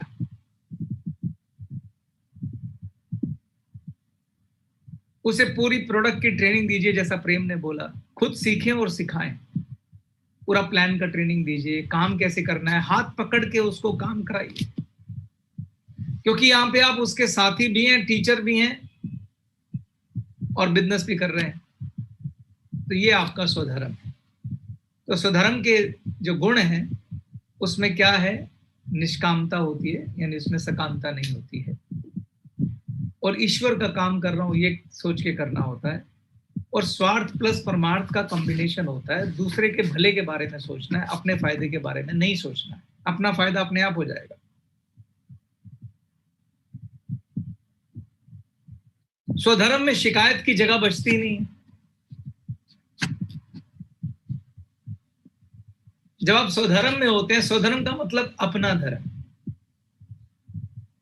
उसमें शिकायत की जगह नहीं बचती। जैसे मैंने आपको एक बड़ा सुंदर स्टोरी सुनाई थी, दोबारा सुना देता हूं क्योंकि मुझे मालूम है कुछ कहेगा, दोबारा सुना दो। वो स्टोरी है साधु और बिच्छू की, याद होगा आप सबको। एक्चुअली सेम स्टोरी अलग अलग जगह पे कहने से बात जरा आसानी से घुस जाती है दिमाग में। हमें अपने धर्म में रहना, हमें दूसरे के धर्म से अपना धर्म तय नहीं करना है। दूसरा अगर अधर्मी है, इस वजह से मैं भी अधर्मी हो जाऊं, ये सही नहीं है। मुझे स्वधर्म में रहना ही है। कई लोग मैंने देखा शिकायत करते हैं, हमारी अपलाइन गलत, हमारी डाउनलाइन गलत, ये गलत, वो गलत, ऐसा गलत, वैसा गलत, मेरा बड़ा भाई गलत, मैं अपने माँ बाप की सेवा इसलिए नहीं करता क्योंकि मेरे माँ बाप गलत, मैं अपने पति की सेवा क्यों करूं? उसको भी ध्यान रखना चाहिए मेरा। मैं ऐसा क्यों करूं, वो करता है क्या ऐसा? हम में से ज्यादातर लोग अपना धर्म दूसरों की वजह से डिसाइड करते हैं, जबकि शब्द क्या है? स्वधर्म, मेरा धर्म। तो मेरे धर्म पे मुझे रहना है, दूसरा कुछ भी करता हूं, क्योंकि स्वधर्म में जो डेफिनेशन है, आप दूसरे के लिए काम नहीं कर रहे हैं, आप किसके लिए कर रहे हैं? बॉस के लिए कर रहे हैं। बॉस कौन? ईश्वर, अल्लाह, परमात्मा, परमेश्वर, वाहिगुरु, वो उसका काम कर रहे हैं। फिर जब उसका काम कर रहे हैं, दूसरे के काम से अपना काम क्यों डिसाइड कर रहे हैं आप? वो उसके फल उसके पास रहेंगे, आपके फल आपके पास रहेंगे। आप कौन से पुण्य कर्म अपने शेयर करने वाले हैं उसके साथ? नहीं करने वाले ना। आपका पुण्य आपके साथ रहेगा। तो शिकायत, जो स्वधर्मी होती है उनकी शिकायत बहुत, वो न्याय वाले होते हैं मगर शिकायत नहीं करते। न्याय और शिकायत में दो फर्क है, अभी बताऊंगा उसके अंदर। तो उनकी शिकायत नहीं होती है, वो स्वधर्म में रहते हैं। अगर एक, जैसे उदाहरण देता हूं, मां के कई है कि कई तो आप सब जानते होंगे, जिन्होंने राम को वनवास दिया था 14 वर्ष का, वो राम जी की सौतेली मां थी। वो अपने स्वधर्म में नहीं रही, वो सकामी हो गई। और सकामी क्यों हो गई? मैंने मालूम था, बताया था आपको कि जब मोह हो जाता है, काम, क्रोध, मोह, लोभ, वो आपको सकामी बनाता है। तो उन्हें किस चीज का मोह हो गया था? पुत्र मोह हो गया था। और पुत्र मोह में वो सकामी हो गई। वो अपना मातृ धर्म भूल गई, वो अपना राज धर्म भूल गई, और उन्होंने राम को वनवास दे डाला। तो वो, उन्होंने अधर्म किया। लेकिन क्या राम ने किया? राम ने उन्हें मां के लिए, मां की तरह जो सम्मान देना था वो देते रहे। लेश मात्र भी उन्होंने अपना धर्म नहीं छोड़ा। वरना लोग कह देते हैं वो अपने बेटे को बनाना चाहती है, जब वो नहीं कुछ ऐसा करी, तेरे को सुनने की क्या जरूरत है? तो अड़ा रहे, तेरे को राजा बनना चाहिए। ऐसे ही होता है ना। लेकिन राम ने ना, माता आज्ञा हो गई है। वो सकामी थी, निष्कामी थी, वो उनकी प्रॉब्लम है। मैं स्वधर्म में रहूंगा, मैं अपने पुत्र धर्म का पालन करूंगा और मैं वनवास जाऊंगा।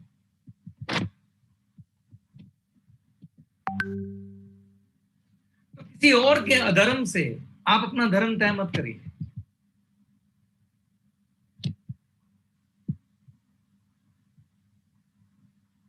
आपके भाई से आपको शिकायत है, हो सकता है उसने भाई धर्म ना निभाया, पर आप अपना निभाइए। आपकी बहन ने, आपके जीजा ने आपके साथ हो सकता है अच्छा ना किया हो, आप अपना भाई धर्म निभाइए। हो सकता है आपको माता पिता से शिकायत हो, क्योंकि बुजुर्ग लोग थोड़े से, जब आप बुजुर्ग होंगे आपको समझ में आ जाएगा, कई बार ऐसी चीजें करते हैं, क्योंकि उनकी मान्यताओं में और आपकी मान्यताओं में बहुत फर्क है, पूरा जनरेशन गैप होता है। तो कई लोग अपने माता पिता से चिढ़ जाते हैं, गुस्से में आ जाते हैं। तो मैं आपसे कहूंगा नहीं आना चाहिए। आप अपना पुत्र धर्म मत छोड़िए। वो कुछ भी कहें, वो गाली दें, गलोच दें, डांटें, मारें, फटकारें, बद्दुआ दें, आप अपना पुत्र धर्म मत छोड़िए। आप अपने सेवा करिए उनकी। ठीक इसी तरह से कुछ भी हो रहा, आप अपना अपलाइन का धर्म मत छोड़िए, आप अपनी डाउनलाइन का धर्म मत छोड़िए। आपकी अपलाइन अच्छी नहीं है, आप उसका सम्मान करना बंद मत करिए। अपलाइन ने आपको अच्छा नहीं सिखाया, कोई बात नहीं, आप शुद्ध ज्ञान ढूंढिए और डाउनलाइन का भला कीजिए। शिकायत नहीं। अब शिकायत और न्याय में फर्क है, क्योंकि जब मैं कहता हूं शिकायत नहीं करना, इसका एक और मतलब भी निकलता है कि कोई गलत कर रहा है तो उसका गलत सहते नहीं क्या? कोई घटिया कर्म कर रहे हैं तो उसका क्या घटिया कर्म सहते रहे? नहीं, ऐसा नहीं कहा मैंने। मेरा शिकायत से मतलब है कि दूसरे की वजह से आप अधर्मी मत होइए, मगर जो अधर्मी है उसे न्याय के कटघरे में खड़ा करने का अधिकार आपको है।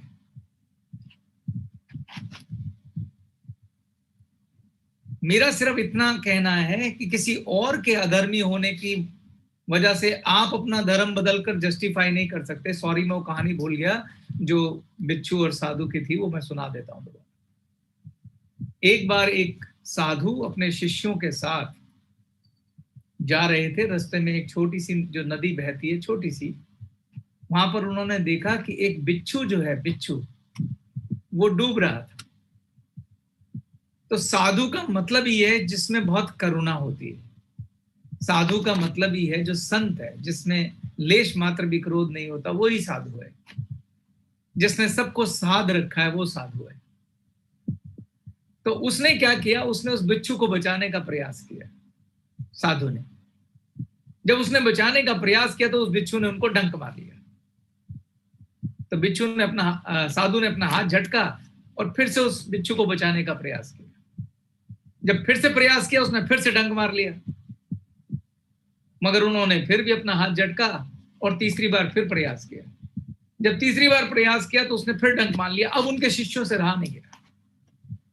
उन्होंने कहा, हे गुरुदेव, आप कैसे हैं? ये उद्दंड बिच्छू आपको डंक पर डंक मार रहा है और आप फिर भी इस पे दया करे जा रहे हैं। छोड़िए, इसको डूबने दीजिए। उन्होंने कहा, नहीं, बिच्छू का धर्म है, बिच्छू का स्वधर्म है डंक मारना, और मेरा स्वधर्म है दया करना। जब वो अपना स्वधर्म नहीं छोड़ रहा तो मैं क्यों अपना स्वधर्म छोड़ूं?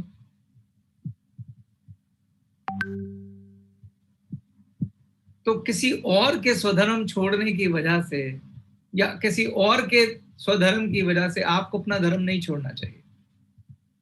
आप अपने पुण्य कर्म चालू रखिए। अगर आप चाहते हैं कि ईश्वर और विधाता आप पे और आपके परिवार पे हमेशा मेहरबान रहे, तो आप अपना स्वधर्म मत छोड़िए। जैसे मैंने ऐसे ही मजाक में, एक मित्र से बात हो रही थी, तो मैंने उनको उनकी पत्नी से बोला कि मैंने कहा, जब ये घर आते हैं तो आप इनका स्वागत करते हैं, अच्छे से खाना वाना खिलाते हैं इनको, ऐसा करते हैं वैसा करते हैं। तो उन्होंने उसके ऊपर रिवर्स कंडीशन डाल दी, इनसे पूछो ये ऐसा करते हैं, ये वैसा करते हैं, इन्होंने ऐसा किया है। तो ऐसा बहुत नॉर्मल है। उन्होंने भी आगे वापस कह दिया, अरे ये ऐसा करती है क्या, ये वैसा करती है। हमें इसमें नहीं पढ़ना है कि कौन क्या करती है, कौन क्या करता है। आप अपना स्वधर्म पहचानिए, क्योंकि जब आप काम कर रहे होते हैं तो आप पति के लिए नहीं कर रहे हैं, याद रखिए बात। आप ये कहेंगे कि मुझे उसने एक पत्नी बना के भेजा है और मैं जो पति सेवा कर रही हूं वो उसके कहने के हिसाब से कर रही हूं। जैसे रावण कैसा भी था, मंदोदरी जैसी धार्मिक स्त्री कोई भी नहीं हुई। उसने अपना धर्म कभी नहीं छोड़ा। तो मंदोदरी का बहुत सम्मान है भारतीय शास्त्रों में। आप में से शायद कुछ लोगों को नहीं पता होगा, लेकिन मंदोदरी जो रावण की पत्नी है, जो श्रेष्ठ 6 स्त्रियां पूरे इतिहास में मानी जाती है, उनमें से एक मंदोदरी भी है। तो किसी और के धर्म से उन्होंने अपने, जबकि उनके पति क्या किया, उन्होंने वो पराई स्त्री को उठा के ले आए, मगर उन्होंने अपना धर्म नहीं छोड़ा। पर मैं ये भी नहीं कहूंगा कि अधर्मी को न्याय के कटघरे में नहीं खड़ा करना चाहिए, क्योंकि वो भी खराब है। पर न्याय के कटघरे में खड़ा करते समय भी आपको स्वधर्म में रहना है। किसी ने गलत किया, ये नहीं कि आप खुद ही दंड देने चले गए उसको, वो आपका काम नहीं। आपका काम है उसको सही दंडाधिकारी तक उसके अधर्म को पहुंचाना, फिर वो दंडाधिकारी करेगा। और वो दंडाधिकारी भी अधर्म करे तो वो उसका अधर्म है, उसकी वजह से हमें अधर्म नहीं करना है। हम स्वधर्म में रह के प्रयास करते रहेंगे और हर पल ये भाव रहेगा, ईश्वर ये आपका काम कर रहा हूं, फल की सिचुएशन आप ही जानो, क्योंकि आपको अच्छे से पता है क्या हो रहा है, क्योंकि वही लीलाधर है। ये स्वधर्म है सरबजीत जी, अगर आपको लगता है कुछ और बोलना है तो मैं बोल देता हूँ। सर, आपके कहने के बाद कुछ शेष बचता नहीं है, लेकिन जैसे राजश्री जी ने कहा कि मन करता है कि सुनते ही रहो, आप बोलते ही रहो और हम सुनते ही रहे, तो आपने बहुत शॉर्ट में एक अपलाइन और डाउनलाइन वाली जो बात है वो आपने कही है। मुझे लगता है कि किसी दिन और समय हुआ तो उसको थोड़ा सा और डिटेल में सर इस पे बात करने का मुझे और मन है कि जो स्वधर्म है एक अपलाइन का, जैसे मैंने 2 दिन पहले भी एक बात कही थी सब लोगों को कि जो भी लोग अपलाइन से और लीडर है हमारे बिजनेस में, ये उनका कर्तव्य है कि इस कार्यक्रम में वो भाग लें, क्योंकि एनर्जी हमारे बिजनेस में ऊपर से नीचे की ओर जाती है। जब आप खुद अपनी डाउनलाइन के लिए सद्बुद्धि मांगेंगे, जब आप खुद अपनी पॉजिटिव एनर्जी मिलकर एक साथ एकत्रित करके अपनी डाउनलाइन के लिए लगाएंगे, तो जो आप अपना फर्ज है वही निभा रहे हैं। आप किसी के लिए कुछ नहीं कर रहे, आप अपना फर्ज निभा रहे हैं। तो चेतन सर का यहाँ होना, मेरा यहाँ होना, कुछ का यहाँ होना और जो भी लोग अपलाइन के रूप में रोज जुड़ते हैं, वो अपना कर्तव्य पूरा कर रहे हैं एक अपलाइन होने का, क्योंकि जो एनर्जी हम सबको मिलकर देनी चाहिए अपनी डाउनलाइंस के लिए, वो इस कार्यक्रम के जरिए हम लोग पहुंचा रहे हैं, ऐसा मुझे लगता है। बहुत सुंदर, बहुत अच्छी बात कर, बहुत बढ़िया, बहुत अच्छी बात कर रहे हैं। वैसे आपको शॉर्ट में बता देता हूं कि आपका स्वधर्म क्या है। कंपनी द्वारा दी हुई सभी ट्रेनिंग जब आप अटेंड करेंगे तो उसमें जो मार्गदर्शन है वो आपका स्वधर्म ही है। लेकिन अगर हम अपने लालच में, ग्रीड में, फायदे में उन चीजों को बदल के, उसका मुख बदल के, उसकी बात बदल के मिस रिप्रेजेंटेशन करते हैं, मैनिपुलेशन करते हैं, वो अधर्म है।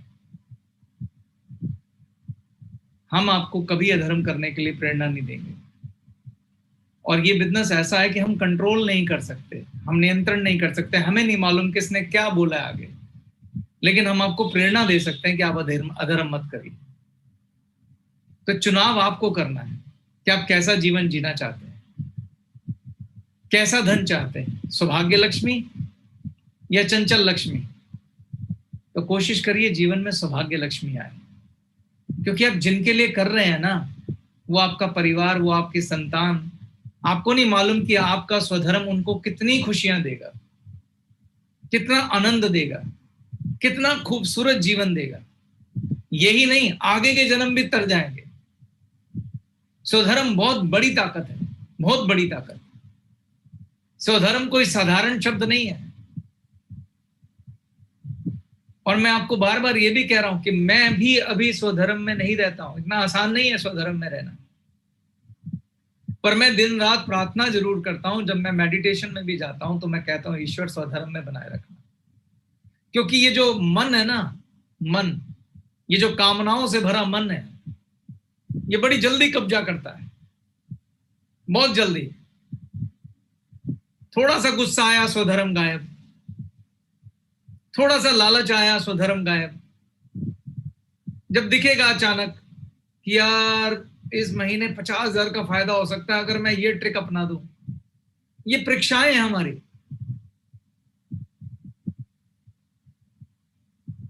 जैसे हरिश्चंद्र की परीक्षा हुई थी, तो जो लोग परीक्षाओं में खरे उतरते हैं उनको बाद में समझ में आता है कि जब उन्होंने 50,000 के लिए सैक्रिफाइस किया था, एक्चुअली उसका 5 करोड़ मिलने वाला था। आप क्यों नहीं समझते कि जो विधाता है वो आपसे ज्यादा समझदार है और ज्यादा दयालु भी है। आप उसके स्वधर्म में रहिए तो सही। आप एक बात बताइए, बहुत सिंपल सी बात है, छोटी सी बात है, आपको समझ में आ जाएगा।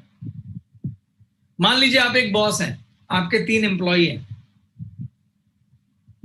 आपके नीचे 3 एम्प्लॉई काम कर रहे हैं, मगर उनमें एक एम्प्लॉई ऐसा है जो हर पल हर वक्त वैसा ही करता है जैसा आप चाहते हैं। कुछ भी हो जाए वो आपकी आज्ञा से लेफ्ट राइट नहीं होता। एक एम्प्लॉई ऐसा है वो कभी कभी आपकी आज्ञा में रहता है, कभी कभी नहीं रहता है। और एक एम्प्लॉई है जिसने कसम खा रखी है आपकी आज्ञा के खिलाफ सब कुछ करूंगा। पहला सवाल, आप किसको प्रमोशन देंगे? सबसे ज्यादा प्रमोशन किसे देंगे? जो आज्ञा के अनुसार काम करे। यही स्वधर्म है। बस फर्क ये है कि अभी यहाँ हम बॉस थे, मगर हमारा असली बॉस ऊपर है, तो उसकी आज्ञा में रह के काम करना है। और उसकी आज्ञा में बहुत साधारण है कि स्वधर्म कैसे पहचाने। 4 गुण है स्वधर्म के। निष्काम, बार बार बोला है मैंने, निष्काम यानी उसमें सकामता नहीं होनी चाहिए, फल की इच्छा नहीं करनी। करुणा रखिए, दूसरे का भला रखिए कि मुझे इसका भला करना है। करुणा में भी स्वधर्म आ ही जाता है। दूसरा हमेशा ही रखिए कि मुझे उसकी आज्ञा में रहना।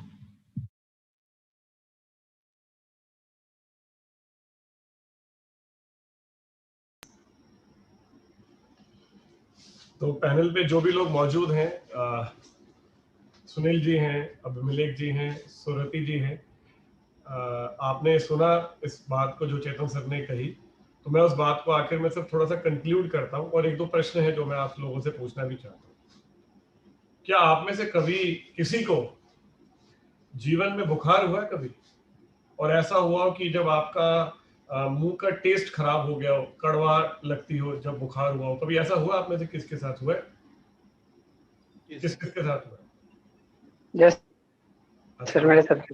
अच्छा, आपके साथ, आप तीनों के साथ ही हुआ है। तो मान लीजिए जब आपकी तबीयत खराब हो और बुखार हो और कोई आपके लिए बहुत प्यारी सी मीठी सी खीर बनाकर लेकर आए और आपको परोसे, और आप बोले उसको खा के यार खीर कड़वी है, खीर तो अच्छी नहीं बनी, तो क्या खीर बुरा मान जाएगी या खिलाने वाला बुरा मान जाएगा?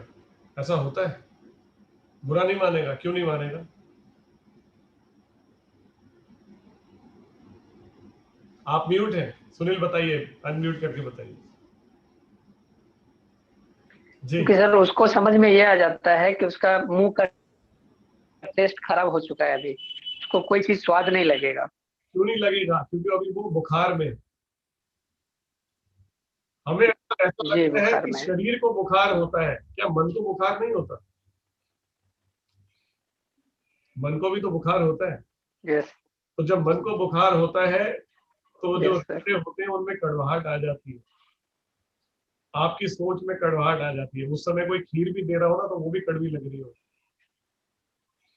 तो हम जैसे शरीर के बुखार के लिए दवाई लेते हैं, डॉक्टर के पास जाते हैं, उपचार करते हैं, उसी तरह से मन के लिए भी जो उपचार है वो करना बहुत जरूरी है।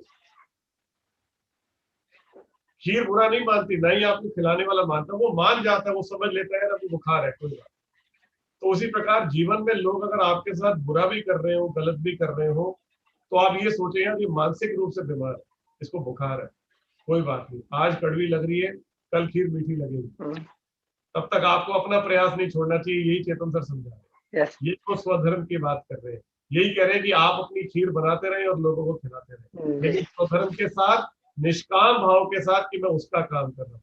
इन्हीं शब्दों के साथ मैं आज का ये कार्यक्रम समाप्त करता हूँ। ईश्वर हम सब लोगों को स्वस्थ रखें, व्यस्त रखें, मस्त रखें। आज हमने 30 दिन अपनी साधना के पूरे किए सफलता पूर्वक। उस एक व्यक्ति को मेरी ओर से बधाई जिसने 30 के 30 दिन इस कार्यक्रम में जुड़कर इस तपस्या को पूरा किया है, और 10 दिन शेष बचे हैं। वो साथी जो अभी भी लेट जुड़े, मैं बोलूंगा कि जो अभी कुछ ने बोला कि पीछे वीडियो सारे मौजूद हैं, जैसे आज हमने स्वधर्म का वीडियो सुना तो हमें फिर से लगा वो सारी बातें दोबारा याद है। तो लॉ ऑफ रिपीटेशन बहुत जरूरी है। आप लगातार इन वीडियोस को सुने, जब मन करे तब सुने, जब दुखी हो, जब आपको लग रहा हो आप परेशान हैं, भटक रहे हैं, कोई आपको तंग कर रहा है, किसी की बात बुरी लग गई हो, कोई भी वीडियो उठाकर प्ले कर लीजिए, आपको जवाब मिल जाए। और आपका काम है अपने स्वधर्म में रहते हुए अपना कर्म करना। कर्म योगी बने, स्वधर्म में रहें, खीर बनाते रहें, चाहे जिसका भी मन में कोई भी बुखार हो, कड़वापन हो, तीतापन हो, अपना कर्म पूरे दिल के साथ करें। जय भारत, जय ज्ञान। सबको मेरा नमस्कार। जय ज्ञान। जय